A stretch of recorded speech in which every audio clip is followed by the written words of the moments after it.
Totally ഇതെല്ലാം കാണുമ്പോൾ നമുക്ക് പറയാൻ പറ്റും ഇതൊരു മാൻമെയ്ഡ് ഡിസാസ്റ്റർ. ഞാൻ നിങ്ങൾക്ക് 100% എഴുതിത്തരാം.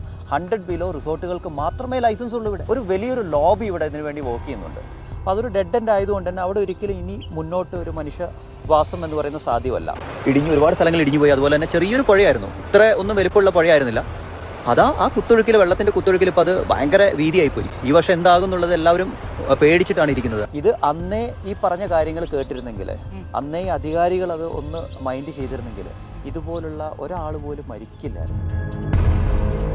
അന്ന് ഞാൻ ചിത്രീകരിച്ചപ്പോൾ ആ മലയുടെ താഴത്തെ പോർഷൻ, കുറച്ച് പോർഷനാണ് പൊട്ടി വന്നത്, ചെറിയ പോർഷൻ. ഇപ്പോൾ പൊട്ടിയിരിക്കുന്ന അതിൻ്റെ മോൾ ഭാഗം. ഇപ്പോൾ പൊട്ടിയ മുണ്ടക്കായി ആ മലയുടെ 3/4 ഭാഗത്തോളം ഇനി അങ്ങ് തൂങ്ങിക്കിടക്കുകയാണ്.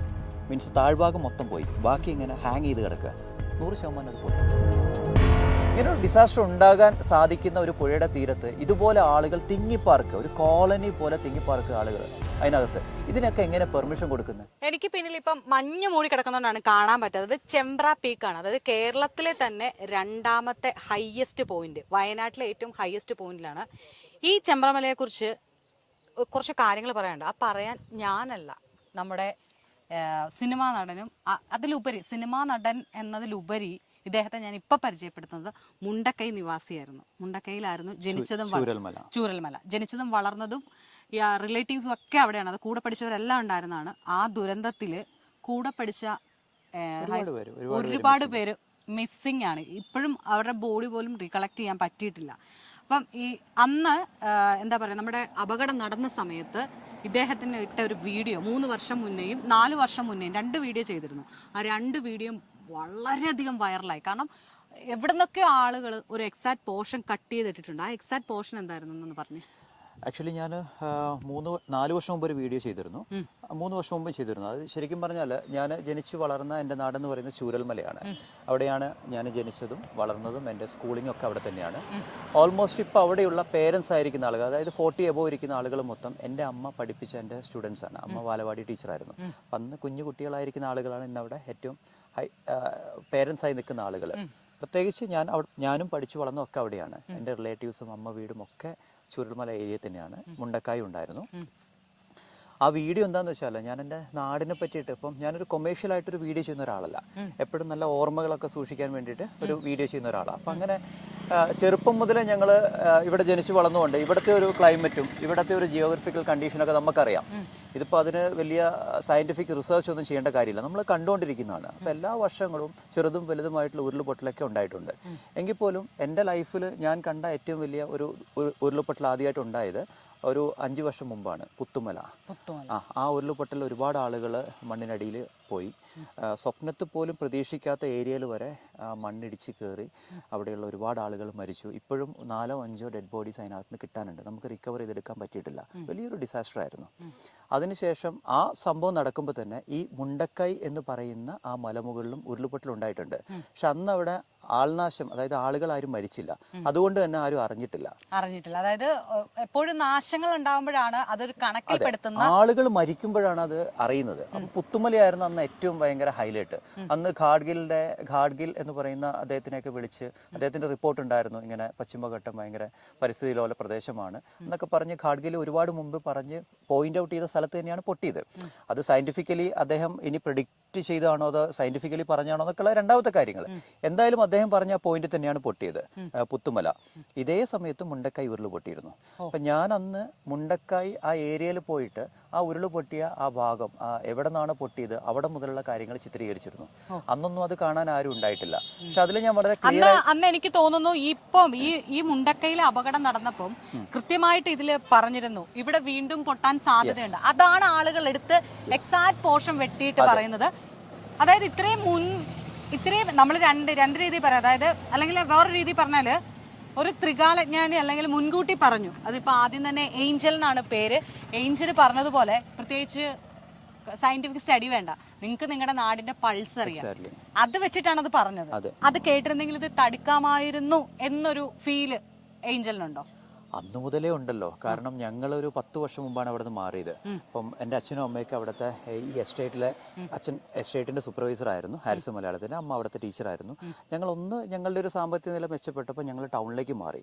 കാരണം അവിടെ സുരക്ഷിതമല്ല. പരമാവധി ഞങ്ങളുടെ റിലേറ്റീവ്സിനോടൊക്കെ അന്നേ പറയുന്നുണ്ട്, നമ്മൾ ഇങ്ങ് പോര്, മേപ്പാടി ഭാഗത്തേക്ക് പോര്, അവിടെ സേഫ് അല്ല, ഒരിക്കലും സേഫ് അല്ല. കാരണം അത് ഡെഡ് എൻഡ് ആണ്. അവിടെ നിന്ന് വേറെ എങ്ങോട്ടും വഴിയില്ല. അവിടെ നിന്ന് പിന്നെ ആ മല കടന്ന് ഒരു 13 കിലോമീറ്റർ പോയാൽ നിലമ്പൂരാണ് എത്തുന്നത്. ആ റോഡൊന്നും ഇപ്പോൾ വന്നിട്ടില്ല. ആളുകൾ നടന്നു പോയിട്ടൊക്കെ കുറേ ചർച്ചകളൊക്കെ അന്ന് നടക്കുന്നത്, അതെവിടെ എത്താൻ പോകുന്നില്ല, അത് 100% ഉറപ്പാണ്, ഇങ്ങനെ ചർച്ച ചെയ്യാന്നല്ലാണ്ട്. അപ്പം അതൊരു ഡെഡ് എൻഡ് ആയതുകൊണ്ട് തന്നെ അവിടെ ഒരിക്കലും ഇനി മുന്നോട്ട് ഒരു മനുഷ്യവാസം എന്ന് പറയുന്നത് സാധ്യമല്ല. ഇത് അന്നേ ഈ പറഞ്ഞ കാര്യങ്ങൾ കേട്ടിരുന്നെങ്കിൽ, അന്നേ അധികാരികൾ അത് ഒന്ന് മൈൻഡ് ചെയ്തിരുന്നെങ്കിൽ ഇതുപോലുള്ള ഒരാൾ പോലും മരിക്കില്ലായിരുന്നു സത്യമായിട്ടും. ഇതിപ്പോൾ അന്ന് വേണ്ട, ഈ ഉരുൾ പൊട്ടുന്നതിൻ്റെ തലേദിവസം തന്നെ പല ചാനലും ഇവിടെ റിപ്പോർട്ട് ചെയ്തിട്ടുണ്ട്. അവിടുത്തെ ഒരു ലോക്കൽ ബ്ലോഗറായിട്ടുള്ള ഒരു ലേഡിയും റിപ്പോർട്ട് ചെയ്തിരുന്നു, ഇങ്ങനെ ഉരുൾ പൊട്ടിയ പോലെ ഒരു സിംറ്റം ഉണ്ടായിട്ടുണ്ട് എന്ന് പറഞ്ഞിട്ട് പോലും നമ്മുടെ അധികൃതർ അത് മൈൻഡ് ചെയ്തില്ല എന്നുള്ളതാണ് ഏറ്റവും സങ്കടകരമായ കാര്യം. അതിനുശേഷമാണ് ആളുകൾ ഈ മുണ്ടക്കായി ചൂരൽമല എന്ന് പറഞ്ഞ ആ വ്ളോഗ് തപ്പിയിട്ട് ചെല്ലുന്നത്. ആ സമയത്താണ് ഞാൻ പറഞ്ഞിരിക്കുന്നത് ഇങ്ങനെ പൊട്ടാൻ ചാൻസ് ഉണ്ട്, ഒരു 3 years ആഫ്റ്റർ ഇത് സംഭവിച്ചു. ഇവർ ചോദിക്കുന്ന പ്രവാചകനാണോ അല്ലെങ്കിൽ നിങ്ങൾ അങ്ങനെ എന്തെങ്കിലും പ്രെഡിക്റ്റ് ചെയ്ത്? ഒരിക്കലും പ്രെഡിക്ഷൻ അല്ല ഇതൊരിക്കലും. ഞാനൊരു കണിയാനോ അല്ലെങ്കിൽ ഒരു പ്രവാചകനോ ഒന്നുമല്ല. ഈ നേരത്തെ പറഞ്ഞ പോലെ ഇതിൻ്റെ ജിയോഗ്രഫിക്കൽ കണ്ടീഷനിൽ നമുക്കറിയാം ഉരുൾ പൊട്ടും. അന്ന് ഞാൻ ചിത്രീകരിച്ചപ്പോൾ ആ മലയുടെ താഴത്തെ പോർഷൻ, കുറച്ച് പോർഷനാണ് പൊട്ടി വന്നത്, ചെറിയ പോർഷൻ. അത് പൊട്ടി വരുമ്പോൾ ഉണ്ടാകുന്ന ഒരു കൈനറ്റിക് എനർജി ഉണ്ട്. അത് നമുക്കൊരിക്കലും തടുക്കാൻ പറ്റില്ല, നമുക്ക് അളക്കാൻ പറ്റത്തില്ല. അത്രയും വലിയൊരു ഫോഴ്സാണ് വരുന്നത്. ഇപ്പോൾ പൊട്ടിയിരിക്കുന്ന അതിന്റെ മോൾ ഭാഗം, അതിന്റെ മോൾ ഭാഗത്തെ കുറച്ച് പോർഷനാണ് പൊട്ടിയിരിക്കുന്നത്, പുഞ്ചിരി മട്ടം. യെസ്. അന്ന് ആ സമയത്ത് അവിടെ റിസോർട്ടൊക്കെ ഉണ്ടായിരുന്നു, പൊട്ടി വന്ന താഴെ. ആ റിസോർട്ട് പിന്നെയും റിനോവേറ്റ് ചെയ്തിട്ട് അവിടെ ആളെ എടുക്കുന്നുണ്ടായിരുന്നു 3 വർഷമായിട്ട്. അതെങ്ങനെ സാധിച്ചു? ഇവിടെ എങ്ങനെയാണ് ഇവിടുത്തെ സർക്കാർ സംവിധാനങ്ങൾ അതിന് പെർമിഷൻ കൊടുക്കുന്നത്? അതല്ലാതെ തന്നെ അതിൻ്റെ മോൾ ഭാഗത്ത് ഇഷ്ടം പോലെ റിസോർട്ടുകളുണ്ട്, എങ്ങനെയാണ് പെർമിഷൻ കൊടുക്കുന്നത്? അപ്പം ഞാനിത് മാൻമെയ്ഡ് എന്നല്ല ഞാൻ പറയുന്നത്, പൂർണ്ണമായിട്ടും ഇത് മനുഷ്യനിർമ്മിതം എന്ന് ഞാൻ പറയുന്നില്ല. എങ്കിൽ പോലും ഇൻഡയറക്ട്ലി അതും കൂടെ ബാക്കപ്പ് ചെയ്യുന്നുണ്ട് ഈ ഒരു കാരണം, ഈ ഒരു ഉരുൾപൊട്ടലിന്. ആൾനാശം സംഭവിച്ചതും ഈ പറഞ്ഞ പോലെ അൺഫോർച്ചുനേറ്റ്ലി ഒരു നിർഭാഗ്യവശാൽ എന്ന് പറയാം, എങ്കിൽ പോലും നമുക്കത് ഒഴിവാക്കാൻ പറ്റുന്നതായിരുന്നു. ആ മല പൊട്ടി വരുമ്പോൾ ആ പൊട്ടി വന്ന അതേ സ്ഥലം കുറച്ചുകൂടെ വാസ്റ്റ് ഏരിയ ആയിട്ടാണ് ഇപ്രാവശ്യം പോയിരിക്കുന്നത്. അന്നേ അവിടെ നിന്ന് ആളുകൾ ഒഴിപ്പിച്ചിരുന്നെങ്കിൽ ഇത്രയും മരണങ്ങൾ അവിടെ സംഭവിക്കില്ലായിരുന്നു. എന്തുകൊണ്ടാണ് ഇത് ചെയ്യാണ്ടിരുന്നത്?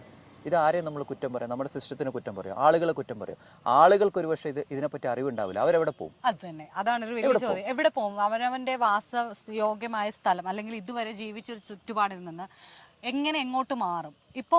ഇപ്പം അവിടെ ഒരു പ്രദേശം, ഇപ്പം അതിനുശേഷം എന്താ പറയാ, ഏഞ്ചൽ ഈ അപകടം നടന്ന സമയം തൊട്ട് പിന്നീട് ഇങ്ങോട്ടേക്ക് ഈ സമയം വരെ അവിടെ തന്നെ എല്ലാ കാര്യങ്ങൾക്കും ഉണ്ടായിരുന്നു. അപ്പം നമുക്ക് ഒരിക്കലും ഇപ്പം അന്ന് ഇപ്പൊ പറഞ്ഞത് മനസ്സുകൊണ്ടെങ്കിലും അയ്യോ ഞാൻ പറഞ്ഞത് ഒന്ന് ശ്രദ്ധിച്ചിരുന്നെങ്കിൽ എൻ്റെ കൂടെ കളിച്ചു വളർന്നവരെ അല്ലെങ്കിൽ എനിക്ക് അറിയാവുന്നവരെ രക്ഷപ്പെടുത്താം എന്ന് തോന്നിയായിരുന്നു. തീർച്ചയായിട്ടും. ഞാൻ ക്യാമ്പിൽ വന്നിട്ട് ഇവരെയൊക്കെ കണ്ടിട്ട് നേരിട്ട് കണ്ട് രക്ഷപ്പെട്ടവരോടൊക്കെ സംസാരിച്ചിരുന്നു. ഞാൻ പിന്നെ പോയിരുന്നു, ക്യാമ്പിൽ പോയിരുന്നു, രക്ഷപ്പെട്ടവരോട് സംസാരിച്ചിരുന്നു. അവരെല്ലാം പറയുന്നത് അന്ന് ഏഞ്ചൽ പറഞ്ഞിരുന്നു, അത് നമ്മൾ ആരും ശ്രദ്ധിച്ചില്ല. ഇപ്പോഴാണ് നിങ്ങളുടെ വീഡിയോ ഞങ്ങൾ തന്നെ കാണുന്നത്. കുറേ ആളുകൾ അത് കണ്ടിട്ടുണ്ട്. അതിലുപരി വേൾഡിൽ നിന്നും എനിക്കറിയില്ല, US എന്നൊക്കെ എനിക്ക് കോൾ വന്നത്, മോനെ 3.5 വർഷം മുമ്പ് നിനക്ക് ഫോഴ്സ്ഫുള്ളി മാറ്റിക്കൂടായിരുന്നു എന്ന് ചോദിക്കുന്നത്. ഇത് നമ്മളുടെ കയ്യിൽ ഒതുങ്ങുന്ന ഒരു കാര്യമല്ലല്ലോ. ഇത്രയും മോഡേൺ യുഗത്തിൽ ഒരുപാട് എക്യുപ്മെൻറ്റ്സ് നമുക്കുണ്ട്, ഒരുപാട് ടെക്നോളജി ഉണ്ട്. മഴ ഇത്ര പെർസെൻറ്റേജ് പെയ്യും, ഇത്ര മണിക്കൂറിനുള്ളിൽ മഴ പെയ്യും, വളരെ വളരെ ആക്യുറേറ്റ് ആയിട്ട് പ്രഡിക്റ്റ് ചെയ്യുന്നുണ്ട്. ഒരു കാലാവസ്ഥ പ്രവചനം വന്നാൽ 1 അവറിനകത്ത് അവിടെ മഴ പെയ്തിരിക്കും. 1 അവർ കഴിഞ്ഞാൽ മഴ എങ്ങോട്ടാണ് പോകുന്നത്, ആ ക്ലൗഡ് എങ്ങോട്ടാണ് പോകുന്നത് വരെ നമുക്ക് പ്രഡിക്റ്റ് ചെയ്യാൻ സാധിക്കും. ഇങ്ങനൊരു അവസരത്തിൽ എന്തുകൊണ്ട് ഇവരെ മാറ്റി പാർപ്പിച്ചില്ല? അന്ന് അവർ പറയുന്നു 512% എങ്ങാണ്ട് അവിടെ മഴ പെയ്തു എന്ന്. ഈ സമയത്ത് 300-ന് മുകളിൽ വന്ന അപകടമാണ്. എന്തുകൊണ്ട് ഇവർ മാറ്റിയില്ല? അപ്പം നമ്മുടെ സിസ്റ്റം ലോക്കലി എത്രത്തോളം വർക്ക് ചെയ്യുന്നുണ്ട്? ടോട്ടലി ഇതെല്ലാം കാണുമ്പോൾ നമുക്ക് പറയാൻ പറ്റും ഇത് ഡയറക്ട്ലി അല്ല ഇൻഡയറക്ട്ലി ഇതൊരു മാൻമെയ്ഡ് ഡിസാസ്റ്റർ തന്നെയാണ്. അത് പറഞ്ഞപ്പോൾ ഒരു കാര്യം കൂടെ ആദ്യമേ എന്നോട് സംസാരിച്ചാൽ പറഞ്ഞു, ആ മുണ്ടക്കയിൽ അതായത് 3 വർഷങ്ങൾക്ക് മുന്നേ പുത്തുമല പൊട്ടിയ സമയത്ത് തന്നെ മുണ്ടക്കയും പൊട്ടിയിട്ടുണ്ട്. ആ മുണ്ടക്കൈ പൊട്ടിയെടുത്തൊരു റിസോർട്ട് ഉണ്ടായിരുന്നു. എന്താ പറയാ, ഏഞ്ചലിന്റെ അറിവിൽ എത്രത്തോളം റിസോർട്ടുകൾ അവിടെ ഉണ്ടായിരുന്നു? ഒരു 30 above റിസോർട്ട് ഇപ്പം പൊട്ടുന്ന സമയത്ത് തന്നെ അവിടെയുണ്ട്. 30 above.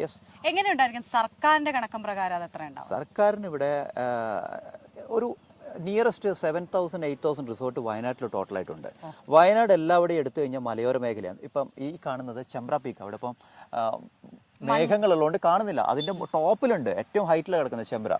ഈ ഭാഗത്തെടുത്ത മണിക്കുന്നുമല എന്ന് പറയുന്ന ഫേവറേറ്റ്, അതും ക്ലൗഡ് മൂടി കിടക്കുകയാണ്. ഇപ്പുറത്ത് വേറൊരു കുന്നുണ്ട്. അപ്പൊ ഇതെല്ലാം കൊണ്ട് സറൗണ്ട് ചെയ്തിരിക്കുന്ന വെസ്റ്റേൺ ഗാർഡ്സ് അല്ലെങ്കിൽ പശ്ചിമഘട്ടം കൊണ്ട് സറൗണ്ട് ചെയ്തിരിക്കുന്ന ഒരു ഗ്രൗണ്ടാണ് ഈ വയനാട്. ഇത് ശരിക്കും ഇതിന്റെ പല ഭാഗങ്ങളും പരിസ്ഥിതി ലോല പ്രദേശങ്ങൾ തന്നെയാണ്. അത് ഗാഡ്ഗിൽ റിപ്പോർട്ടുണ്ട്, കസ്തൂരംഗൻ റിപ്പോർട്ടുണ്ട്. ഇതൊക്കെ സയന്റിഫിക്കലി അത് ബാക്കി അവർ ചെക്ക് ചെയ്തോട്ടെ. പക്ഷെ ഇതെല്ലാം അന്നു മുതലേ പറയുന്നുണ്ട് ഇത് വളരെ പരിസ്ഥിതി ലോല പ്രദേശമാണ്. അങ്ങനെയാണെങ്കിൽ അതിന്റെ താഴെ ഭാഗത്തുനിന്ന് ആളുകളെ മാറ്റേണ്ടതാണ്. എന്തുകൊണ്ട് ഇവർ മാറ്റിയില്ല?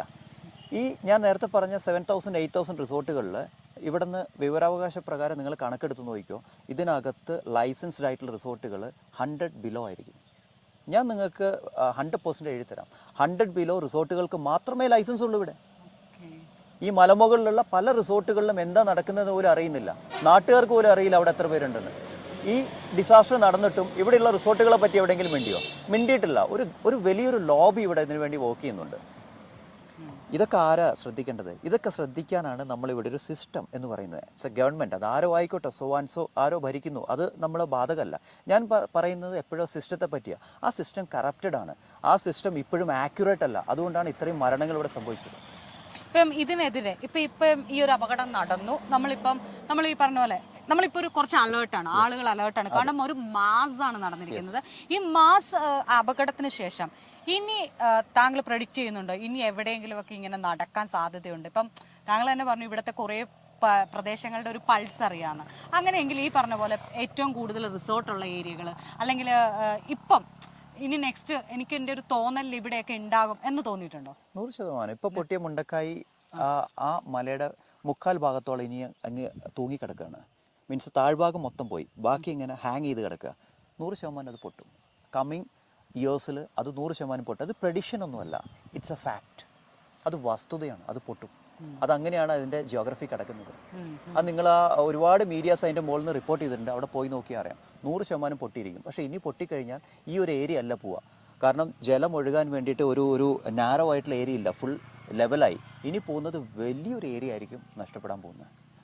അത് വലിയൊരു പോർഷൻ ആയിരിക്കും മുകളിൽ നിന്ന് പൊട്ടി വരാൻ പോകുന്നത്. ഒരിക്കലും സേഫ് അല്ല. ഏഞ്ചൽ ഇതുവരെ 5 സിനിമകളിൽ അഭിനയിച്ചു, അതിൽ 3 തമിഴാണ്. ഇപ്പം സിനിമകളിൽ അഭിനയിച്ച ഒരു ഏഞ്ചൽ, ഒരു നടൻ എന്നുള്ള നിലയിലല്ലാണ്ട് മുണ്ടക്കയിൽ വസിച്ച ഒരാൾ, ഇപ്പൊ നമ്മൾക്ക് ഞാൻ പറഞ്ഞല്ലോ ആദ്യമേ തന്നെ ജനിച്ചു വളർന്ന സ്ഥലത്തെ ആളുകൾ, കണ്ടുപരിചയപ്പെട്ട ആളുകൾ, ഇവര് ഈ ഇങ്ങനെ മരിച്ചപ്പം എന്താണ് ഇത് എന്തുകൊണ്ടാണ് ഇപ്പൊ ഈ 10-12 ദിവസം ആരോടും അല്ലെങ്കിൽ 10-17 ദിവസം ഇതിനെക്കുറിച്ച് പറയാതിരുന്നത്? കാരണം താങ്കൾക്കൊരു മാസ് ഓഡിയൻസ് ഉണ്ട്, ഒരു സിനിമ പ്രവർത്തിക്കുന്നതുകൊണ്ട് തന്നെ താങ്കളുടെ ഫേസ്ബുക്ക് പേജുകളും താങ്കൾക്ക് റീച്ച് ഔട്ട് ചെയ്യാൻ പറ്റും. ഒരു സാധാരണക്കാരൻ എഴുതുന്നതിനെ കഴിഞ്ഞ് പെട്ടെന്ന് എഴുതാൻ പറ്റും. പിന്നെ എന്തുകൊണ്ടാണ് ഇതിനെക്കുറിച്ചൊന്നും പിന്നീടൊന്നും പറയാണ്ടിരുന്നത്? അതിന്റെ ഒരു ടൈം അല്ലായിരുന്നു. കാരണം ജനിച്ചു വളർന്ന നാട്ടിലെ ഞാൻ ജനിച്ചപ്പോൾ മുതൽ കണ്ട ആളുകൾ, എൻ്റെ ഇടവും വലവരുന്ന എൻ്റെ സുഹൃത്തുക്കൾ, എൻ്റെ റിലേറ്റീവ്സ്, കുറേ ആളുകൾ മിസ്സിംഗ് ആണ്. ഈ ഒരു അവസ്ഥയിൽ ഇതൊന്നും പോയിന്റ് ഔട്ട് ചെയ്യേണ്ട സമയമല്ല. ഞാൻ കണ്ടിടത്തോളം ഇവിടെ നടക്കുന്നത് 80% PR വർക്കാണ്. 80% PR വർക്കാണ്. ഞാനൊരു ഫേസ്ബുക്ക് പോസ്റ്റ് ഇട്ടിരുന്നു, വയനാട് സഹായിക്കാൻ വരുന്ന ആളുകളൊക്കെ സഹായിക്കാൻ വരൂ, പക്ഷെ നിങ്ങളൊരു പ്രത്യേക ബ്രാൻഡിൽ ഒതുങ്ങാതിരിക്കും. ഒന്നില്ലെങ്കിൽ ഒരു ടീഷർട്ട് ഇട്ട് കുറേ നല്ലതാണ്, അത് ഒക്കെ നല്ലതാണ്. അവർ റെപ്രസെൻ്റ് ചെയ്യുന്ന ഏതാണോ കമ്മ്യൂണിറ്റി, അവർ റെപ്രസെൻ്റ് ചെയ്യുന്ന ഏതാണോ അത് ശരിക്കും കാണിക്കണം. എങ്കിൽ പോലും അതിനൊരു സ്പെഷ്യൽ PR കൊടുത്തിട്ട് അതൊന്നൊരു ഏർണിങ്സ് ഉണ്ടാക്കുക എന്നുള്ളൊരു സംഭവം എല്ലാവിടെയും നടക്കുന്നുണ്ട്. വയനാടും ഇപ്പം നടന്നുകൊണ്ടിരിക്കുന്നു അതൊക്കെ തന്നെയാണ്. അപ്പം ഈ ഒരു ദുരന്ത മുഖത്ത് ആ ഒരു PR വർക്ക് ആയിട്ട് ഇത് കൺവേർട്ട് ചെയ്യപ്പെടരുത്. ഞാൻ ചെയ്ത ഒരു വീഡിയോസും അങ്ങനെയല്ല. ഫിനാൻഷ്യലി ബെനിഫിറ്റ് ഉണ്ടാക്കാൻ വേണ്ടി ഒരു വീഡിയോസ് ഞാൻ ഇതുവരേക്കും ചെയ്തിട്ടില്ല. അതുകൊണ്ട് മാത്രമാണ് ഞാൻ ഇതുവരേക്കും അതിനെപ്പറ്റി ഒന്നും സംസാരിക്കാണ്ടിരിക്കുന്നത്. എനിക്ക് തോന്നുന്നു താങ്കളുടെ ആ വീഡിയോ ആദ്യം, അതായത് ഈ സംഭവം നടക്കുന്ന സമയത്ത് ഏകദേശം 1000-2000 പേരെ കണ്ടിട്ടുണ്ട്. അത്രേ ഉള്ളൂ. ഇപ്പൊ അത് മില്യൺസ് ആണ് കണ്ടേക്കുന്നത്, യൂട്യൂബിൽ മില്യൺസ് ആണ് കണ്ടേക്കുന്നത്. കാരണം ആളുകൾ ഇപ്പോഴും കുറച്ചുകൂടെ അവെയർ ആണ്. അപ്പം ഇപ്പൊ ഈ നിൽക്കുന്ന പ്രദേശം, ഇപ്പൊ പറഞ്ഞ ചെമ്പ്രമലയുടെ ടോപ്പാണെന്ന് പറഞ്ഞു, ഈ പ്രദേശത്തെ കുറിച്ചും താങ്കൾക്ക് ശരിക്കും സിമ്പിൾ ആയിട്ട് ഞാൻ പറഞ്ഞുതരാം. അത് ചെമ്പ്ര പീക്ക് ഇത്രയും നിയറസ്റ്റ് ആണ്. ഈ താഴെ നിങ്ങൾക്കൊന്ന് പോയിന്റ് ഔട്ട് ചെയ്താൽ കാണാൻ പറ്റും, ഇത് മൊത്തം വീടുകളാ. മിനിമം എടുത്തു കഴിഞ്ഞാൽ ഒരു 200 above ആളുകൾ, അംഗങ്ങൾ മിനിമം കേട്ടോ ഈ വീടുകളിലുണ്ടാവും. ആ കാണുന്നത് റിസോർട്ടാണ്. ഓക്കെ, അതിന്റെ അപ്പുറത്ത് എല്ലാ റിസോർട്ടുണ്ട്. നിങ്ങൾ കുറച്ചുകൂടെ അങ്ങ് പോയിന്റ് ഔട്ട് ചെയ്താൽ ഈ മരങ്ങൾക്കിടയ്ക്കൊക്കെ റിസോർട്ടുകളുണ്ട്. അവിടെ നിന്ന് ഒരു ചെറിയൊരു പൊട്ടല്, ചെറിയൊരു കല്ല് പൊട്ടി വന്നാൽ മതി ഈ ഏരിയ മൊത്തം നഗലാൻ. എങ്ങനെ ഇവർക്ക് ഈ താഴ്വാരങ്ങളിൽ വീട് കെട്ടാനുള്ള പെർമിഷൻ കൊടുക്കുന്നത്? എന്തിന്റെ അടിസ്ഥാനത്തിലാണ് കൊടുക്കുന്നത്? ഞാനിപ്പോൾ 2 വർഷം മുമ്പ് എൻ്റെ വീട് കെട്ടിയത്. അന്ന് ഇവിടെ അസിസ്റ്റന്റ് കളക്ടറുടെ അടക്കം ഈ ഭൂമി എസ്റ്റേറ്റ് ഭൂമിയാണോ അല്ലെങ്കിൽ ഈ ഭൂമി കരഭൂമിയാണോ എന്നൊക്കെ പറഞ്ഞ് ഒരുപാട് നൂലാമാലകൾ കഴിഞ്ഞിട്ടാണ് ഞാൻ വീട് കെട്ടിയത്. എന്നിട്ടും ഭീമമായ പൈസ അടച്ച് അതിൻ്റെ എല്ലാം കഴിഞ്ഞിട്ട്. എങ്കിൽ പോലും പല റിസോർട്ടുകളും പല വീടുകളും ഇവിടെ എങ്ങനെയാണ് കെട്ടാൻ പെർമിഷൻ കൊടുത്തത് എനിക്കറിയില്ല. ഇതേ സെയിം സിറ്റുവേഷനാണ് മുണ്ടക്കയിലും സംഭവിച്ചിരിക്കുന്നത്. ആ മലയുടെ താഴ്വാരത്തിൽ ആ പുഴയോട്, ശരിക്കും പുഴയുമായിട്ടുള്ള ബന്ധം നമുക്ക് പുരാതന കാലം മുതൽ അറിയാം. നമ്മുടെ പല സംസ്കാരങ്ങളും ഉടലെടുത്തത് നദീതര തീരത്താണ്. പക്ഷേ ഇത് നമുക്ക് അങ്ങനെ പറയാൻ പറ്റില്ല. ഇങ്ങനെ ഒരു ഡിസാസ്റ്റർ ഉണ്ടാകാൻ സാധിക്കുന്ന ഒരു പുഴയുടെ തീരത്ത് ഇതുപോലെ ആളുകൾ തിങ്ങിപ്പാർക്ക്, ഒരു കോളനി പോലെ തിങ്ങിപ്പാർക്ക് ആളുകൾ അതിനകത്ത്, ഇതിനൊക്കെ എങ്ങനെ പെർമിഷൻ കൊടുക്കുന്നത്? ഇതിനൊന്നും ഒരു സയന്റിഫിക് ഇതുമില്ലേ, റീസണും ഇല്ലേ ഒരു വീട് കെട്ടാൻ പെർമിഷൻ കൊടുക്കുമ്പോൾ? അല്ലെങ്കിൽ നമ്മുടെ സ്വിറ്റ്സർലാൻഡ് പോലുള്ള സ്ഥലങ്ങളിൽ എല്ലാ വർഷവും ഇതുപോലെ ഉരുൾപൊട്ടലും വെള്ളപ്പൊക്കവും ഒക്കെ ഉണ്ടാകുന്നുണ്ട്. ഒരു കാഷ്വാലിറ്റി പോലും അവിടെ ഉണ്ടാകുന്നില്ല. കാരണം ഇവർ നേരത്തെ അത് പ്രഡിക്റ്റ് ചെയ്ത് അവിടുത്തെ സിസ്റ്റം ഇവരെ കൊണ്ട് വേറെ സ്ഥലത്ത് മാറ്റി പാർപ്പിക്കും, അതിനുശേഷം ഇങ്ങോട്ട് വരും. ഇത് അവർക്ക് ശീലമാണ്. എന്തുകൊണ്ട് ഇവിടെ അത് ചെയ്യുന്നില്ല? ഞാൻ എപ്പോഴും പറയും, prevention is better than cure എന്ന് നമ്മൾ പണ്ട് പറയും. അല്ലെങ്കിൽ നമുക്കൊരു അസുഖം വന്ന് ചികിത്സിച്ചിട്ട് കാര്യമില്ല. അതിന് മുമ്പ് നമ്മൾ അതിനു വേണ്ടി ഒരു പ്രിക്കോഷൻ എടുക്കുക. ഇവിടെ ഈ ഡിസാസ്റ്റർ ഉണ്ടായപ്പം എല്ലാവരും ഉയർത്തെഴുന്നേറ്റ് അങ്ങോട്ടും ഇങ്ങോട്ടും ഓടുന്നുണ്ട്. ഞാൻ നേരത്തെ കാണിച്ചു തന്നു, AC ഇടാതെ ഒരു സർക്കാർ വണ്ടി പോലും പോകുന്നില്ല. ഒക്കെ ഇന്നോവ സംസ്കാരത്തിൽ AC ഇട്ട് അങ്ങോട്ടും ഇങ്ങോട്ടും പോവാണ്. ഇത്രയും ഡിസാസ്റ്റർ നടന്ന സ്ഥലത്തും ഇവിടെ വന്നിരിക്കുന്ന എല്ലാ പ്രമുഖന്മാരും, എല്ലാ രാഷ്ട്രീയക്കാരും, എല്ലാ ചെറിയ ചെറിയ ആളുകളും പോകുന്നത് അവരുടേതായിട്ടുള്ള കംഫർട്ട് ലെവലിലാണ്. എത്ര ആളുകൾക്കറിയാം സാധാരണക്കാരുടെ ഇന്നത്തെ ജീവിതം? അവർ ആ സ്കൂളുകളിൽ ശരിക്കും പറഞ്ഞാൽ കഷ്ടപ്പെടുകയാണ്. ഒന്നുമില്ലാതെ ബെഞ്ചിൽ ഒരു പായ് വിരിച്ച് കിടന്നുറങ്ങി എത്ര ദിവസമായി? 10-15 ദിവസമായി. അവരിനി എങ്ങോട്ട് പോകും? ഇതൊരു പ്രളയം നടന്ന് തിരിച്ചു പോയി വീട് കഴുകി വൃത്തിയാക്കി കയറുന്ന രീതിയിലല്ല. അവർക്കൊന്നുമില്ല, ഇട്ട ഡ്രസ്സ് മാത്രമേ ഉള്ളൂ, വേറെ ഒന്നുമില്ല. അവരുടെ സംസ്കാരങ്ങളോ അവരുടെ ഓർമ്മകളോ അവരുടെ ഐഡന്റിറ്റിയോ അവരാരാൻ തെളിയിക്കാനുള്ള സർട്ടിഫിക്കറ്റ് ഒന്നുമില്ല, എല്ലാം പോയി. ഇനി അവർ ഒന്നേന്ന് തുടങ്ങണം. ഒരു മനുഷ്യൻ എങ്ങനെ ജനിച്ച് സ്റ്റാർട്ട് ചെയ്യുന്നു, ആധാർ എടുക്കുന്ന മുതൽ ഒന്നേന്ന് സ്റ്റാർട്ട് ചെയ്യണം. അതാണ് അവരുടെ അവസ്ഥ. ബൈ ബർത്ത് പോലെ തുടങ്ങണം അവരുടെ മനസ്സ്. കാരണം അവര് ഇന്നലെ വരെ കണ്ട ആളുകളില്ല, ഇനി പുതിയ ആളുകളെ കണ്ട് പുതിയ സ്ഥലത്ത് പ്ലേസ്മെന്റ് ആയി അവിടെ നിന്ന് അവരുടെ മക്കളെ സ്കൂളിലേക്ക് വിട്ട് പുതിയ സൂപ്പർ മാർക്കറ്റ്, പുതിയ റോഡ്, ഇതൊക്കെ പരിചയപ്പെടണം. ഒന്നേന്ന് തുടങ്ങണം. അത് ചെറിയൊരു കാര്യമല്ല. ഇപ്പം മുണ്ടക്കയിൽ നിങ്ങൾക്ക് വീടുണ്ടായിരുന്നെന്ന് പറഞ്ഞു. ആക്ച്വലി ഇപ്പൊ നിങ്ങൾ അവിടെ തന്നെ ആയിരുന്നുവെങ്കിൽ എന്താകുമായിരുന്നു? തീർച്ചയായിട്ടും നമ്മളും അതിൻ്റെ ഒരു ഭാഗമായി, ഈ ഡിസാസ്റ്ററിൻ്റെ ഒരു ഭാഗമായിരുന്നിരിക്കണം. 100% പറയാൻ പറ്റും. ഞാൻ അന്ന് ആ വീഡിയോ എടുക്കുമ്പോൾ ചൂരൽമല പാലം ഞാൻ അതിനകത്ത് കാണിക്കുന്നുണ്ട്. അപ്പോഴും ഞാൻ പറഞ്ഞു ഉരുളുപൊട്ടി വന്നു, ഇനി ഈ പാലം എത്ര കാലം ഉണ്ടാവുമെന്ന് എനിക്കറിയില്ല. അത് ഞാൻ ഫാക്ട്, അതിൻ്റെ വസ്തുത വെച്ചിട്ടാണ് പറഞ്ഞത്, അല്ലാണ്ട് പ്രവചിച്ചതല്ല. ഇപ്പൊ ഞാൻ ചോദിക്കട്ടെ, ഇപ്പം ഇങ്ങനെ ഒരു സംഭവം ഉണ്ടായി. ഇപ്പം ഈ വയനാടുള്ള ഇങ്ങനത്തെ പരിസ്ഥിതി ലോല കുറെ പ്രദേശങ്ങളുണ്ട്. എന്ന് പറഞ്ഞാൽ എല്ലാം എപ്പോ വേണമെങ്കിലും നമുക്ക് ഉണ്ടാവാം. നമ്മൾ വെറുതെ നടന്നു പോയാലും മരണം വന്നാൽ പോകും. പക്ഷെ ഒരു മാസമായിട്ടുള്ള ഡിസാസ്റ്റർ ഇപ്പൊ ഇങ്ങനെ ഇപ്പം മുണ്ടക്കയിൽ നിന്ന് താങ്കളുണ്ട്, ഇനിയിപ്പോ പല പ്രദേശങ്ങളിൽ നിന്ന് ഇങ്ങനെ ആളുകൾ വന്ന് നിങ്ങൾക്ക് എന്തെങ്കിലും സർക്കാരിനെ, അതായത് ജനങ്ങളെയല്ല സർക്കാരിനെ ബോധിപ്പിച്ച് ഇവിടെ ഇങ്ങനെയൊക്കെയാണ് ഞങ്ങൾക്ക് വേണ്ടത് എന്ന് ഒരു അവസരം കിട്ടിയ സംസാരിക്കും? 150%. അതിനുവേണ്ടി തന്നെയാണ് ഞാനിപ്പോൾ നിങ്ങൾ ഇങ്ങനെ ഒരു ഇന്റർവ്യൂ പറഞ്ഞപ്പോഴും ഞാൻ സംസാരിക്കാൻ തയ്യാറായത്. ഞാനിപ്പോൾ സംസാരിക്കുന്ന അവർക്ക് വേണ്ടിയിട്ടാണ്. ഇതൊരു പ്രളയം വന്ന് തിരിച്ചുപോക്കല്ല. ഒരു മനുഷ്യനെ ജനിച്ച് എങ്ങനെയാണോ അവിടെ മുതൽ അവനെ വാർത്തെടുക്കണം. മെന്റലി ഡിസോർഡറാണ് പല ആളുകളും. രാത്രി അപസ്മാരം വരികയാണ്, രാത്രി എണീറ്റ് കരയുകയാണ്, പേടിച്ച് നിൽക്കുകയാണ്, ഉറക്കമില്ല പലർക്കും, വേറൊരു ഭ്രാന്തമായ അവസ്ഥയിലാണ്. ഇവരെ ആദ്യം മുതലേ അവരുടെ മൈൻഡെല്ലാം റീസെറ്റ് ചെയ്ത് അവരുടെ ലൈഫ് അടക്കം പൊക്കിക്കൊണ്ടുവരണം. ഇത് ചെറിയൊരു ടാസ്ക് അല്ല. ഇപ്പോഴും സർക്കാർ കാണിക്കുന്നത് പ്രോപ്പറായിട്ടുള്ള വേയിലല്ല പോകുന്നത്. നമ്മുടെ സിസ്റ്റം പ്രോപ്പറായിട്ടുള്ള വേയിലല്ല പോകുന്നത്. ചെയ്യുന്നുണ്ട്, ഇല്ലെന്നല്ല ഞാൻ പറയുന്നത്. ഇതല്ല അതിന്റെ വേ. ഇങ്ങനെയല്ല, ഇത് വേറൊരു രീതിയിൽ കൂടെ ചെയ്താൽ കുറച്ചുകൂടെ ബെറ്റർ ആയിട്ട്. തീർച്ചയായിട്ടും ഇതൊക്കെ യുദ്ധകാല അടിസ്ഥാനത്തിൽ അപ്പൊ തന്നെ അവരെ മാറ്റി പാർപ്പിച്ച് അവരുടെ ആ ലൈഫ് റീബിൽഡ് ചെയ്യേണ്ട സമയം എത്ര ദിവസമായി? 15 ദിവസം കഴിഞ്ഞു. ഇപ്പോഴും ആളുകൾ സ്കൂളുകളിലാണ് താമസിക്കുന്നത്. വാടക വീട് കിട്ടുന്നില്ല, തപ്പി നടക്കാണ്. ഇനി ഇവരെ എങ്ങോട്ട് പ്ലേസ് ചെയ്യും? എപ്പോ പ്ലേസ് ചെയ്യും? ഇങ്ങനെയൊക്കെ കുറെ കാര്യങ്ങളില്ലേ? അല്ല, ആക്ച്വലി ആദ്യമായിട്ടല്ല ഏഞ്ചൽ സിസ്റ്റത്തിനെതിരെ, സർക്കാരിനെതിരെ അല്ല, സിസ്റ്റത്തിനെതിരെ പോരാ. ഞാൻ സർക്കാരിനെതിരെ അല്ല, നമ്മുടെ system. I am talking about the system. ഇതിനു മുന്നേ ഇദ്ദേഹം ഇവരുടെ തന്നെ ഹൈവേയില്, കൽപ്പറ്റ റോഡിലെ ഹൈവേയില് റോഡ് ബ്ലോക്ക് 3 ദിവസം ഞാൻ ഉപവാസമായിരുന്നു. ഏതാ അറിയോ? നമ്മുടെ കൽപ്പറ്റ ബൈപ്പാസിന് വേണ്ടി. അത് എന്തുകൊണ്ടാണെന്നറിയോ? നമുക്കൊരു മെഡിക്കൽ കോളേജ് ഇല്ല. ഇപ്പോഴും മാനന്തവാടി ഒരു ചെറിയ ഹെൽത്ത് സെന്റർ ബോർഡ് മാറ്റി മെഡിക്കൽ കോളേജ് എന്ന് വെച്ചിരിക്കുക. എന്തൊരു വൃത്തികേടാണ് കാണിക്കുന്നത്. ഒരു സൂപ്പർ സ്പെഷ്യാലിറ്റി ഹോസ്പിറ്റൽ വയനാട്ടില്ല. ഏത് സർക്കാരിൻ്റെ ഇല്ല. ആകെയുള്ളത് ഒരു പ്രൈവറ്റ് ഹോസ്പിറ്റലാണ്, വിംസ്. ഓക്കെ, അതിലും എന്തൊക്കെയോ കറപ്ഷൻ അവിടെ പറയുന്നുണ്ട്. ഒരാൾ പോലും അതിൽ സാറ്റിസ്ഫൈഡ് അല്ല. പിന്നെ എങ്ങോട്ട് പോകും? ചുരം ഇറങ്ങാന്ന് വെച്ചാൽ പലപ്പോഴും ചുരം ബ്ലോക്കാണ്. ഇതെല്ലാം കഴിഞ്ഞ് രോഗി അവിടെ എത്തുമ്പം ഒരു പരുവാവും. എത്ര വർഷമായിട്ട് ഞങ്ങളുടെ ആവശ്യമാണെന്നറിയോ ഒരു മെഡിക്കൽ കോളേജ് അല്ലെങ്കിൽ ഒരു ഇതുപോലത്തെ ഒരു ഹെൽത്തിൻ്റെ ഒരു സിസ്റ്റം നമുക്കിവിടെ ഇതുവരെയൊക്കെ ആയിട്ടില്ല. ആ ബൈപ്പാസ് റോഡ് 37-38 വർഷമായി. നായനാർ സർക്കാരിൻ്റെ കാലഘട്ടത്തിൽ വന്ന ബൈപ്പാസ് റോഡാണ്. ഇതുവരേക്കും ടാർ ചെയ്തിട്ടില്ല. ആംബുലൻസ് ആ ഭാഗത്തൂടെയല്ല, ഈ ടൗണിലെ തിരക്കിലൂടെയാണ് പോകുന്നത്. എന്തുകൊണ്ട്? അതിൽ മൊത്തം കുണ്ടും കുഴിയാണ്. 3 പേര് ഇതിനു മുമ്പ് മരിച്ചു. അത് കണ്ടിട്ടാണ് ഞാൻ അവിടെ സമരം വരുന്നത്. അവർ റോഡ് ടാർ ചെയ്യാന്ന് പറഞ്ഞു. മുഹമ്മദ് റിയാസ് അടക്കം മന്ത്രി അവിടെ വന്നിരുന്നു. ടാർ ചെയ്യാന്ന് പറഞ്ഞു. ഇതുവരെയായിട്ടും ചെയ്തിട്ടില്ല. അദ്ദേഹം ഇവിടെ ഉണ്ടായിരുന്നല്ലോ ഇത്രയും ദിവസമായിട്ട്. എന്തുകൊണ്ട് അവിടുത്തെ കുഴി കാര്യങ്ങൾ നോക്കുന്നില്ല? ഒന്നും വേണ്ട. മേപ്പാടി ടു ചൂരൽമല സിംഗിൾ റോഡാണ്, ഒറ്റ റോഡാണ്. ചൂരമലക്കാരുടെ ഒരുപാട് വർഷത്തെ ആഗ്രഹമാണ് ആ റോഡൊന്ന് മര്യാദയ്ക്ക് ടാർ ചെയ്ത് കൊടുക്കുക എന്നുള്ളത്. ഈ ഡിസാസ്റ്റർ വന്നപ്പോൾ ഇത്രയും ഹെവി വെഹിക്കിൾസ് അവിടെ എത്താൻ വേണ്ടി എന്തോരം ബുദ്ധിമുട്ടിയെന്നറിയോ?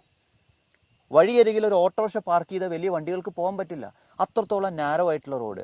ആ റോഡ് വീതി കൂട്ടി ടാർ ചെയ്യാൻ വേണ്ടി ഫണ്ട് പാസ്സാക്കിയിട്ട് വർഷങ്ങൾ കുറേയായി. ഒരു 100 മീറ്റർ ആക്കും, അപ്പുറം പിന്നെ അങ്ങനെ അപ്പുറോട്ട് അങ്ങനെ. ഇതിങ്ങനെയാണ് അവിടുത്തെ സിറ്റുവേഷൻ. സെക്യൂർ അല്ല. മഴക്കാലം ആയിക്കഴിഞ്ഞാൽ ചൂരൽമലയും മേപ്പാടിയും തമ്മിൽ ഒരു ബന്ധവുമില്ല. അവരവിടെ നിൽക്കുക, ഒറ്റപ്പെട്ട് നിൽക്കുക. അവർക്ക് എന്തെങ്കിലും സംഭവിച്ചാൽ കൊണ്ടുവരാൻ പോലും പറ്റില്ല. ഇത് ജനിച്ച് എനിക്ക് ഓർമ്മ വന്ന നാൾ മുതൽ ഞാൻ കാണുന്ന കാഴ്ച. ഒരു മാറ്റം ഇതുവരായിട്ട് ഉണ്ടായിട്ടില്ല. തീർച്ചയായും. അതുപോലെ തന്നെ KSRTC-യിൽ വെള്ളക്കെട്ടിന് പരിഹാരം കാണാൻ വേണ്ടിയിട്ടും KSRTC നമ്മുടെ എറണാകുളത്തെ, ഞാൻ പറയുമ്പോൾ മാറ്റി പറയരുത്, വയനാടല്ല എറണാകുളത്തെ KSRTC സ്റ്റാൻഡ് അന്നും ഇതേപോലെ തന്നെ പ്രസ് മീറ്റ് നടത്തി. പിന്നീട് അതിന്റെ അപ്ഡേഷൻ എന്തായിരുന്നു? സ്റ്റാൻഡ് പുതിയത് അപ്ഡേഷൻ അവർ കഴിഞ്ഞ വർഷം നവംബറിൽ അതിന്റെ ഉദ്ഘാടനോത്സവം എന്നൊക്കെ പറഞ്ഞിട്ട് ഫുൾ പോസ്റ്ററൊക്കെ അടിച്ചു വെച്ചിരുന്നു. ഇതുവരെയായിട്ട് ഉദ്ഘാടിച്ചിട്ടില്ല. ഞാൻ റീസെൻ്റ് ആയിട്ട് അവിടെ പോയി വന്നേ ഉള്ളൂ. അതിനേക്കാളും മോശമായിട്ടുള്ള അവസ്ഥ. KSRTC ഫണ്ട് ഇല്ലാഞ്ഞിട്ടാണോ? എന്തോരം ടാക്സ് എടുക്കുന്നുണ്ട് നമ്മുടെ കയ്യിൽ നിന്ന്, എന്തോരം ടാക്സ് വരുന്നുണ്ട്. ഇപ്പോൾ ചൂരൽമല കാണിച്ച് തന്നെ ഫുൾ ഗിമിക്കാണ്. ഞാൻ പറഞ്ഞുതരാം. ചൂരൽമല ഇവർ പറഞ്ഞു കേരള ബാങ്ക് വായ്പകൾ എഴുതിത്തള്ളി. കാരണം കുറേ ആളുകൾ അവിടെ ബുദ്ധിമുട്ടി പണിയെടുത്ത് അവർ കുറേ വായ്പ എടുത്ത് വീട് വെച്ചിട്ടുണ്ട്, കുറേ കാര്യങ്ങൾ ചെയ്തിട്ടുണ്ട്. അത് എഴുതിത്തള്ളി എന്ന് പറഞ്ഞു. ആ എഴുതിത്തള്ളിയ വായ്പ എന്താണെന്ന് അറിയാം? മരിച്ചുപോയ ആളുടെ വായ്പയാണ് എഴുതിത്തള്ളിയത്. മരിച്ചുപോയ ആൾ എന്തായാലും വായ്പ അടയ്ക്കാൻ വരില്ലല്ലോ. 2, ഈട് വെച്ച സ്ഥലം പോയിട്ടുണ്ടെങ്കിൽ അത് എഴുതിത്തള്ളി. ബാക്കിയുള്ളവരുടെയൊക്കെ അതുപോലെയുണ്ട്. അവരെവിടെ പോയിട്ട് ഇത് ചെയ്യും? അവർ ജോലി ചെയ്യുന്ന സ്ഥലമില്ല, സ്ഥാപനമില്ല, അവർ ജോലി ചെയ്യുന്ന അറ്റ്മോസ്ഫിയർ ഇല്ല. എങ്ങനെയാണ് ഇവർ EMI അടയ്ക്കുക? എഴുതിത്തള്ളാണെങ്കിൽ ടോട്ടലായിട്ട് ആ ഭാഗത്തെ ടോട്ടലായിട്ട് എഴുതിത്തള്ളണം. അല്ലാണ്ട് ഇതുപോലെ ആളുകളെ കളിയാക്കരുത്. അല്ല, ഇതിപ്പോ ഇങ്ങനെ പറഞ്ഞു. ഇതിപ്പോ ഞാനൊരു ചോദ്യം ചോദിക്കുകയാണ്. ഇതെങ്ങനെയാണ് താങ്കൾ അറിഞ്ഞത്? അതായത് ഒരു അലിഗേഷൻ അല്ലേ? തീർച്ചയായിട്ടും മാനിപ്പുലേഷൻ എന്ന് പറയും. അല്ല, താങ്കൾ പറഞ്ഞത് ഒരു അലിഗേഷൻ അല്ലേ? എങ്ങനെയാണ് താങ്കൾ അറിഞ്ഞത് ഇത് അവിടെ അവരുടെ ഈ മരിച്ചവരുടേതാണ് എഴുതി തള്ളിയതെന്ന്? അവിടെ കേരള ബാങ്ക് എഴുതിത്തള്ളിയതിൻ്റെ മൊത്തം ഡീറ്റെയിൽസ് അവിടെ കൊടുത്തിട്ടുണ്ടല്ലോ. അതിൽ വ്യക്തമായിട്ട് പറയുന്നുണ്ട് മരിച്ച ആളുകളുടെ, അതായത് ആരാണ് വായ്പ എടുത്ത് അദ്ദേഹം മരിച്ചിട്ടുണ്ടെങ്കിൽ അത് എഴുതിത്തള്ളി. ആരുടെ സ്ഥലമാണ് ഈട് വെച്ച സ്ഥലം പോയിട്ടുണ്ടെങ്കിൽ അത് എഴുതിത്തള്ളി. ബാക്കിയുള്ളവരുടെ അതുപോലെയാണ്. അത് ഇനി അടുത്ത ഘട്ടത്തിൽ നമുക്ക് പരിഹരിക്കാമെന്ന്. ഈ അടുത്ത ഘട്ടമൊക്കെ ആളുകൾ കുറേ കണ്ടിട്ടില്ല. പല ഏരിയയിലും ഇതുപോലെ പല ഘട്ടങ്ങളും കണ്ടിട്ടില്ല. പുത്തുമല പുനരധിവാസം നടത്തിയ ഒരു ഏരിയ ഉണ്ട്, മൂപ്പനാട്. നിങ്ങളൊന്ന് പോയി കണ്ടുനോക്ക്. വാസയോഗ്യമല്ല സ്ഥലം. അവരോട് പറഞ്ഞു ഇവിടെ ഹെൽത്ത് സെൻ്റർ ഉണ്ട്, നിങ്ങൾക്ക് ബാലവാടി ഉണ്ട്, നിങ്ങൾക്ക് ബാക്കിയുള്ള എല്ലാ ഫെസിലിറ്റി ഉണ്ടെന്ന് പറഞ്ഞിട്ട് ഒന്നുമില്ല. കോളനി പോലെ ആക്കിയിട്ട് ഒരു മെയിൻ്റെനൻസും ഇല്ലാണ്ട് കിടക്കുക. റീസെൻ്റ് ആയിട്ട് അതുവരെ മീഡിയാസ് എടുത്തിട്ടുണ്ട്. അപ്പോൾ എങ്ങനെയാണ് ഇനി ചൂരമലക്കാരുടെ അവസ്ഥ എന്ന് നിങ്ങൾ പറ. ഇതുവരേക്കും കൊടുത്ത് ആകെ 6 ലക്ഷം രൂപ മരിച്ച ആളുകൾക്ക്, ബാക്കിയുള്ളവർക്ക് 50,000 രൂപ കൊണ്ട് ഇക്കാലത്ത് എന്ത് ചെയ്യാൻ പറ്റും? ഒന്നും ചെയ്യാൻ പറ്റില്ല. അല്ല, പ്രളയമല്ല ഇത്. ഇത്രയൊക്കെ പറഞ്ഞ താങ്കൾ എന്താണ് ചൂരമലയ്ക്ക് വേണ്ടിയിട്ട് ചെയ്തത്? ഇപ്പൊ ഈ ഒരു പ്രശ്നം വന്നതിന് ശേഷം ഇപ്പൊ ഈ പറഞ്ഞ 50,000 കൊടുത്താൽ പോരായെങ്കിൽ എന്താണ് ഒരു ഓൾട്ടർനേറ്റീവ് സൊല്യൂഷൻ? ഓൾട്ടർനേറ്റീവ് സൊല്യൂഷൻ ഞാനല്ലല്ലോ കാണണ്ടേ. എനിക്ക് വേണ്ടി അല്ലെങ്കിൽ ഇവിടുത്തെ ജനങ്ങൾക്ക് വേണ്ടി. ഇപ്പം ഞാൻ എൻ്റെ കയ്യിലുള്ള പൈസ കൊടുക്കുക എന്നുള്ള രണ്ടാമത്തെ കാര്യം, അത് വിട്ടേക്ക്. നമ്മളൊരു ഡിസാസ്റ്റർ വരുമ്പം ഒരു QR കോഡും വെച്ചിട്ട് തെണ്ടാണോ വേണ്ടേ? ഞാൻ പരസ്യമായിട്ട് ചോദിച്ചോട്ടെ, അതാണോ വേണ്ടത്? നമ്മൾ എന്തിനാണ് ഒരു സിസ്റ്റം ഉണ്ടാക്കിയിരിക്കുന്നത്? എന്തിനാണ്? എനിക്ക് സുഖമായി ജീവിക്കാനും നമ്മുടെ ചുറ്റുപാടുള്ള ആളുകളുടെ അവരുടെ ആ ഒരു ഫെസിലിറ്റി കാര്യങ്ങളൊക്കെ സുഗമമായി നടത്താനും വേണ്ടി നമ്മൾ സിസ്റ്റം ഉണ്ടാക്കുന്നത്. എന്തിനാണ് ഉപ്പ് മുതൽ കർപ്പൂരം വരെയുള്ള സാധനങ്ങൾ വാങ്ങുമ്പോൾ ടാക്സ് കൊടുക്കുന്നത്? ഇവിടെയുള്ള ആളുകൾക്ക് AC പോകാനാ? ഇവിടെ ഉള്ള സർക്കാർ ഉദ്യോഗസ്ഥർക്കും ബാക്കിയുള്ള ആളുകൾക്കും എല്ലാം AC ഇട്ട് അങ്ങോട്ടും ഇങ്ങോട്ടും സെക്യൂരിറ്റി ആയിട്ട് പോകാൻ? ഒരിക്കലുമല്ല. അത് അവരുടെ കാര്യം. ഇവിടുത്തെ ജനങ്ങളെ സംരക്ഷിക്കാനും അവരുടെ അടിയന്തര ആവശ്യങ്ങൾ നിറവേറ്റാനും അവർക്ക് വേണ്ടിയുള്ള ഇൻഫ്രാസ്ട്രക്ചറും ഒരുക്കാനും വേണ്ടിയാണ് നമ്മൾ ഈ നാട്ടിൽ ടാക്സ് അടയ്ക്കുന്നത്. അല്ലാതെ നമുക്ക് പൈസ കൂടിയിട്ട് വെറുതെ കൊടുക്കുന്നതല്ല ടാക്സ്. ഈ നാട്ടിൽ തൊട്ടതിനും പിടിച്ചതിനും ഒക്കെ ടാക്സ് ആണ്. 100% ടാക്സാണ് ഉള്ളത്. ടാക്സ് കഴിഞ്ഞ് മനുഷ്യന് ജീവിക്കാൻ പറ്റില്ല. എന്നിട്ട് പോലും ഒരു ഡിസാസ്റ്റർ ഉണ്ടായി കഴിഞ്ഞാൽ അവിടെ അപ്പോൾ QR വെച്ചിട്ട് ഇതാ ഇന്ന ഫണ്ട്, ആ ഫണ്ട്, ഈ ഫണ്ട്. എന്തിനാണത്? എന്നാൽ പിന്നെ ഏതെങ്കിലും ഒരു വ്യക്തിക്ക് കുറേ പൈസ പിരിച്ചങ്ങ് കൊടുത്താൽ പോരെ? എന്തിനാ ഇവിടെ ഒരു ഗവൺമെൻറ്? എന്തിനാ ഒരു സിസ്റ്റം? ഞാൻ ഇപ്പോഴും പറയുന്നു, ഞാനൊരു പാർട്ടിയോ അല്ലെങ്കിൽ പെർട്ടിക്കുലർ ഒരു ഓർഗനൈസേഷനെ അല്ല ഞാൻ പറയുന്നത്. I am talking about A system. അത് ആര് വന്നാലും, കമ്മ്യൂണിസ്റ്റ് വന്നാലും, BJP വന്നാലും, കോൺഗ്രസ് വന്നാലും, അത് ആരോ ആയിക്കോട്ടെ, ഞാൻ സിസ്റ്റത്തിനെ പറ്റിയാണ് പറയുന്നത്. ഈ സിസ്റ്റം ടാക്സ് വാങ്ങുന്ന എന്തിനാ? ഇവിടെയുള്ള സ്ട്രക്ചർ ഒരുക്കാനാണ്. അപ്പം എന്നോട് ചോദിക്കുന്ന ഈ ചോദ്യത്തിൽ ഒരു പ്രസക്തിയുമില്ല. ഞാൻ കൊടുക്കും, കൊടുക്കാതിരിക്കും, അതെൻ്റെ ആസ്തി പോലെ ഞാൻ ചെയ്യും. പല ആളുകളും അതുപോലെ തന്നെയാണ് ചെയ്യുക. അത് ഫോഴ്സ്ഫുള്ളി ആർക്കും ചോദിക്കാൻ പറ്റില്ല. അഖിൽമാരാർ പറഞ്ഞിട്ടുണ്ടല്ലോ, അദ്ദേഹം പറഞ്ഞില്ലേ, അദ്ദേഹം ചെയ്തു കൊടുക്കും. ആൾക്ക് ആസ്തിയുണ്ട്, ആൾ ചെയ്തു കൊടുക്കും. എന്നാലാവുന്ന വിധത്തിൽ ഞാൻ ചെയ്തു കൊടുക്കും. അത് രണ്ടാമത്തെ കാര്യം. ഇതിവിടെ ചെയ്യേണ്ട ഇവിടുത്തെ സിസ്റ്റമാണ്. ഇവർ നമ്മളുടെ നിന്ന് ടാക്സ് ആയിട്ട് പൈസ വാങ്ങിയിട്ടുണ്ടെങ്കിൽ ഒരു ഡിസാസ്റ്റർ മാനേജ്മെന്റിനുള്ള ഫണ്ട് അവർക്ക് ഉണ്ടാവണം. അല്ലാതെ ഇങ്ങനെ കളക്ട് ചെയ്ത് ആക്കി ചെയ്യല്ല വേണ്ടേ. അവർ ചെയ്യട്ടെ, ബാക്കിയുള്ളത് നമ്മൾ ചെയ്യും. എൻ്റെ വീട്ടിൽ അറൗണ്ട് 10-15 ആളുകൾ താമസിക്കുന്നുണ്ട് എത്ര ദിവസമായിട്ട്. ഞാൻ ഒരാളുകളുടെ കയ്യിൽ നിന്ന് പൈസ വാങ്ങിയിട്ടല്ല അത് റൺ ചെയ്യുന്നത്. എൻ്റെ വീട്ടിൽ താമസിക്കുന്നുണ്ട്, പേഴ്സണലി താമസിക്കുന്നുണ്ട്.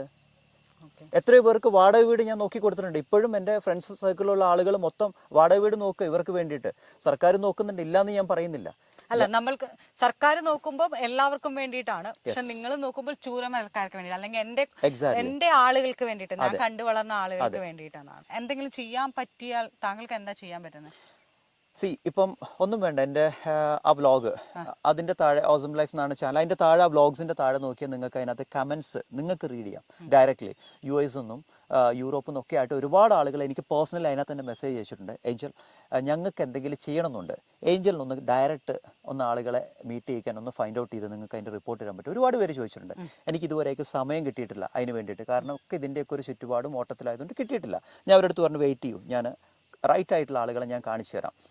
ഇതുപോലെ തന്നെ യൂറോപ്പ് ബേസ് ചെയ്തിട്ടുള്ള ഒരു ഓർഗനൈസേഷൻ അറൗണ്ട് ഒരു 50 lakhs അവർ കളക്ട് ചെയ്തിട്ട് അവർ ചോദിച്ചു, ഞങ്ങൾക്ക് ചെയ്യണമെന്ന് ആഗ്രഹമുണ്ട്, റൈറ്റ് ആയിട്ടുള്ള ഹാൻഡിലേക്ക് ഇത് എത്തിക്കാൻ പറ്റുമോ, ഏഞ്ചൽ ഒന്ന് സപ്പോർട്ട് ചെയ്യുമെന്ന് ചോദിച്ചു.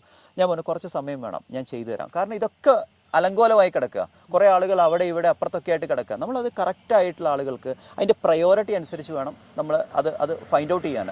അപ്പോൾ അതിനുവേണ്ടി സമയം ചോദിച്ചിട്ടുണ്ട്. അതൊക്കെ ഇനി ഫ്യൂച്ചറിൽ നമ്മൾ ബാക്കപ്പ് ചെയ്ത് ചെയ്യും.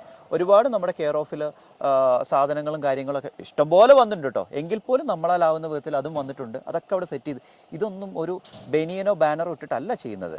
അതിൻ്റെ മുന്നിൽ നിൽക്കാനും ഞാൻ ആളായിട്ടില്ല. അതുകൊണ്ടാണ് ഇപ്പൊ ഈ ഒരു ചോദ്യം എന്നോട് ചോദിച്ചത്. ഇതുപോലെ ഒരുപാട് ആളുകൾ ചെയ്യുന്നുണ്ട് കേട്ടോ. നമ്മൾ മാത്രമല്ല, ഒരുപാട് ആളുകൾ ചെയ്യുന്നുണ്ട്. A to Z ആളുകൾ ചെയ്യുന്നുണ്ട്. അതെ അതെ.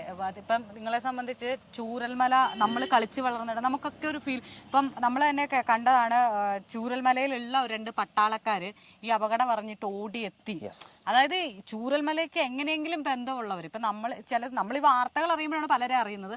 വാർത്തകളിൽ അറിയാണ്ട്, അതായത് വാർത്തയാവാത്ത ഒരുപാട് ആളുകൾ ഇന്നും അവിടെ ഉണ്ട്, ചൂരൽമലയായിട്ട് എന്തെങ്കിലും ബന്ധമുള്ള. അത് ഒന്ന് എൻ്റെ ക്ലാസ്മേറ്റ് ആണ്, പ്രവീൺ എന്ന് പറയും. ഞങ്ങൾ ചെറുപ്പം മുതൽ, ബാലവാടി മുതൽ ഞങ്ങൾ ഒന്നിച്ച് പഠിച്ചു വളർന്ന, ഹൈസ്കൂൾ വരെ ഒന്നിച്ച് പഠിച്ചു വളർന്നതാണ്. അതോടൊപ്പം തന്നെ എൻ്റെ അനിയൻ്റെ സ്ഥാനത്ത് നിൽക്കുന്ന ജിതിൽ ജയൻ എന്ന് പറയുന്ന എൻ്റെ അനിയൻ, കസിനാണ്.